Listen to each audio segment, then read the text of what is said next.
Supreme court ने पीर को Telangana high court के हुक्म को चैलेंज करने वाली एक अर्जी को खारिज कर दिया, जिसमें उर्दू बोलने वालों को कोई मुतबादिल ऑप्शन फराहम किए बगैर सिविल जज के तौर पर तकर्री के लिए तेलुगु जुबान में महारत को लाजमी करार देने के रियासती उसूल को बरकरार रखा गया था। जस्टिस BR गवई और जस्टिस AG मसीह बेंच ने दरख्वास्त गुजार की जानिब से तेलंगाना हाई कोर्ट के फैसले के खिलाफ दायर अपील की समाअत की। दरख्वास्त में तेलंगाना जुडिशियल यानी कि सर्विस एंड केडर रूल्स 2023 में बाज़ दफात की आईनी हैसियत को चैलेंज किया गया था।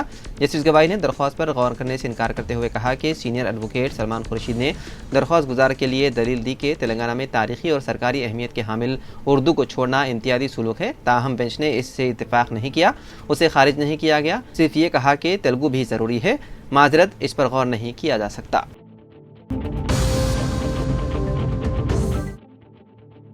तेलंगाना के SSC के मेमोस और सर्टिफिकेट्स में नंबरों के साथ ग्रेड्स भी देने का हुकूमत ने फैसला किया। इस सिलसिले में हुक्मनामा भी जारी किया गया। हर मजमून के मुताबिक इंटरनल और एक्सटर्नल मार्क्स देने की हिदायत दी गई है। इसके साथ हतमी मार्क्स का ऐलान करने की हिदायत दी गई। निसाबी सरगर्मियों से मुतालिक ग्रेडिंग देने की सिफारिश की गई है। डायरेक्टर ऑफ स्कूल एजुकेशन की रिपोर्ट के मुताबिक ये फैसला किया गया।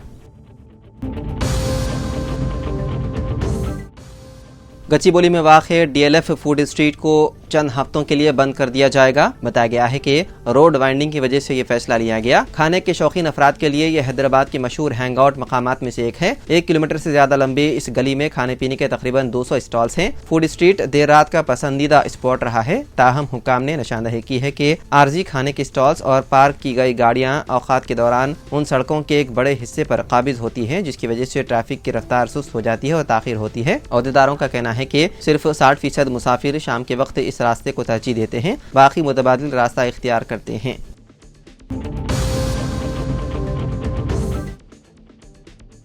हैदराबाद में PVNR एक्सप्रेस वे पर 2 कारों के दरमियान भयानक तसादुम पेश आया, जिसके नतीजे में एक शख्स जख्मी हो गया। तफसीलात के मुताबिक 2 कारें राजीव गांधी इंटरनेशनल एयरपोर्ट की तरफ जा रही थी कि एक गाड़ी तेज रफ्तारी से आगे वाली गाड़ी से टकरा गई। तसादुम के बाइस पहली गाड़ी उलट गई। वाक़े में ड्राइवर जख्मी हो गया, जिसे इलाज के लिए अस्पताल मुंतकिल कर दिया गया। मुकामी पुलिस मौके पर पहुंच गई और क्रेन की मदद से गाड़ी को सड़क से हटाया। पुलिस ने सिलसिले में मुकदमा दर्ज करते हुए मसरूफ़ तहक़ीक़ात है।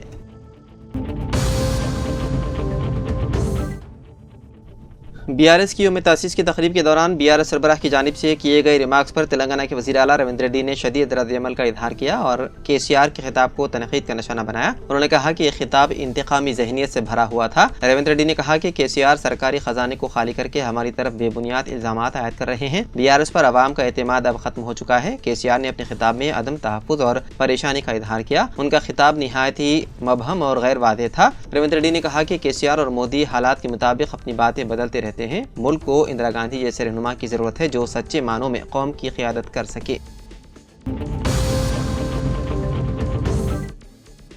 हैदराबाद के पुराने शहर में वाक़ याकूतपुरा और संतोष नगर इलाकों में ED के हुक्काम की जानिब से दावे किए जाने की इत्तलात हैं। ये कार्रवाई अरादियात के मामलात की तहक़ीक़ात के सिलसिले में की गई।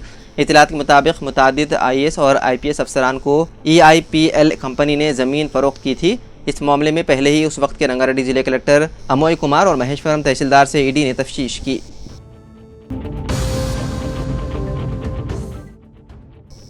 उत्तर प्रदेश में नाजायज़ कब्जे के इल्ज़ाम में हिंद नेपाल सरहद के 15 किलोमीटर के दायरे में कम से कम 20 मसाजिद और मदारिस को शहीद कर दिया गया। हुकूमत का कहना है कि रियासत के मुख्तलिफ अदला में नाजायज़ कब्ज़ों के खिलाफ मुसलसल कार्रवाई जारी है।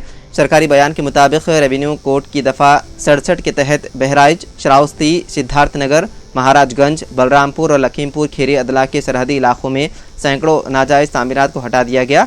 हुकूमत ने मजीद कहा कि श्रावस्ती जिले में 17 गैर तस्लीम शुदा मदारिस के खिलाफ कार्रवाई की गई, जिनमें से 10 भांगा तहसील और 7 जमुना तहसील में वाक़ थे। इसके अलावा सिद्धार्थनगर जिले की नौगढ़ तहसील में सरकारी ज़मीन पर बनी एक मस्जिद और एक मदरसा समेत 5 तामीरात को हटा दिया गया। हुकूमत का कहना है कि एक मामला भी अदालत में ज़ेर समाअत है, जबकि बाकी कब्ज़ों के खिलाफ बेदखली और इन्हेदाम की कार्रवाई जारी है।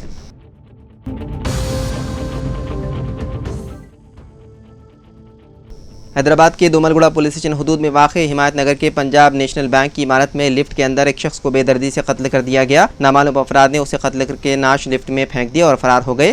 पीर की सुबह जब बैंक के अमले के अफराद ड्यूटी पर पहुंचे तो उन्होंने लिफ्ट में खून में लथपथ नाश पड़ी देखे और खौफजदा हो गए। उन्होंने फौरी तौर पर पुलिस को इत्तला दी। इत्तला मिलते ही सेंट्रल जोन डीसीपी शिल्पा वली मौके पर पहुंचे। क्लूज टीम ने शवाहिद इकट्ठा किए। कत्ल के तरीके से जाहिर होता है कि ये किसी पुरानी दुश्मनी का नतीजा था और इंतहाई बेरहमी से कत्ल किया गया। पुलिस ने मामला दर्ज करके तहकीकात शुरू कर दी। पुलिस इस बात की तफ्तीश कर रही है कि मकतूल कौन है और कत्ल किसने किया। सीसीटीवी फुटेज का भी जायजा लिया जा रहा है।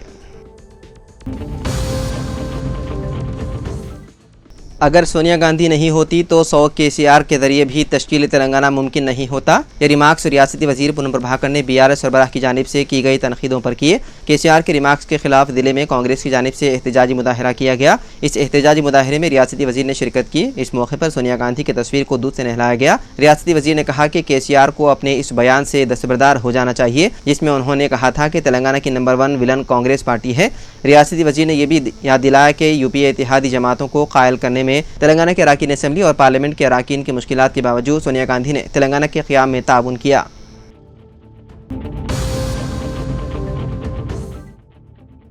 मरकज़ी रुयत हिलाल कमेटी का आज इजलास होगा। मरकज़ी रुयत हिलाल कमेटी सदर मजलिस उलमाए दक्कन का माहाना इजलास बदीमान रुयत हिलाल माह ज़ुल्क़ादा बतारीख 28 अप्रैल पीर के रोज़ 6 बजे शाम बमकाम हुसैनी बिल्डिंग मुअद्दम जाही मार्केट हैदराबाद ज़ेर निगरानी हज़रत मौलाना सैयद हसन इब्राहिम हुसैनी क़ादरी सज्जाद पाशा मोहतमद सदर मजलिस उलमाए दक्कन मुनाक़िद होगा। मौजूद अराकीन रुयत हिलाल कमेटी से शिरकत की ख्वाहिश की गई है और आमतुल मुस्लिमीन से ख्वाहिश की जाती है जिस किसी को चांद नजर आए वो इन नंबरात 9866112393 या फिर 9849879426 पर रुयत की सूरत में इत्तला दें ताकि शरई शहादत की तकमील के बाद ऐलान किया जा सके। इम्तिहानात में नाकामी के खौफ से 10वीं जमात की तालिब इल्म ने खुदकुशी कर ली। हैदराबाद के इलाके अलवाल वेस्ट वेंकटापुरम से ताल्लुक़ रखने वाला 15 साल संजय कुमार वर्गिल सरकारी लड़कों के हॉस्टल में तालीम हासिल कर रहा था। 10वीं जमात के इम्तिहानात के बाद संजय तातिलों में अपने घर आया। उसे मालूम हुआ कि इम्तिहानात के नताइज 2-3 दिन में आने वाले हैं। नताइज में नाकामी के खौफ से संजय कुमार ने पंखे से फांसी लेकर खुदकुशी कर ली। घर वालों की शिकायत पर पुलिस ने मुकदमा दर्ज करके तहकीकात शुरू कर दी।